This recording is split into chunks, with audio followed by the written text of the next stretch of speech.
புத்தருடைய சிலையையோ அல்லது ஓவியத்தையோ நாம் நிச்சயமாக பார்த்துருப்போம்.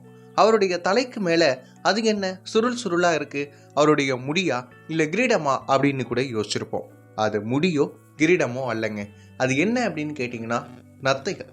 எத்தனை எண்ணிக்கை அப்படின்னு கேட்டிங்கன்னா 108 எண்ணிக்கையில் அந்த நத்தைகள் அமைஞ்சிருக்கு. இதையே தலைப்பாக்கி தஞ்சிகா பாரதி அவர்கள் கொடுத்திருக்கக்கூடிய ஒரு கவிதை தொகுப்பு தான் புத்தனின் தலையில் 108 நத்தைகள். 9ஆம் வகுப்பை படிக்கக்கூடிய இந்த சிறுமி எழுதியிருக்கக்கூடிய ஹைக்கூ வரிகள் என்ன அப்படின்னு கேட்டிங்கன்னா, உலகை துறந்த புத்தனின் தலையில் 108 நத்தைகள் அப்படிங்கிற கவிதை தொகுப்பு.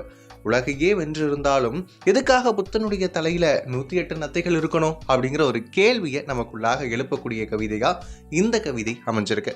இதுக்கு கதைகளும் காரணங்களும் 1000 சொல்றாங்க. உடலில் ஏற்படக்கூடிய உஷ்ணமா இருக்கட்டும், வெளியில் ஏற்படக்கூடிய உஷ்ணமா இருக்கட்டும், அதிலிருந்து புத்தருடைய தலையை காப்பாற்றுவதற்காக தான் 108 நத்தைகள் இருக்கு அப்படின்னு சொல்லியிருக்கிறாங்க.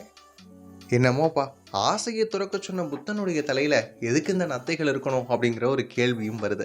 ஆசை ஆசையாய் வாங்கினேன் புத்தன் சிலை அப்படிங்கிற கவிதைக்கு சற்றும் குறைவில்லாமல் அமைந்திருக்கு இந்த கவிதை.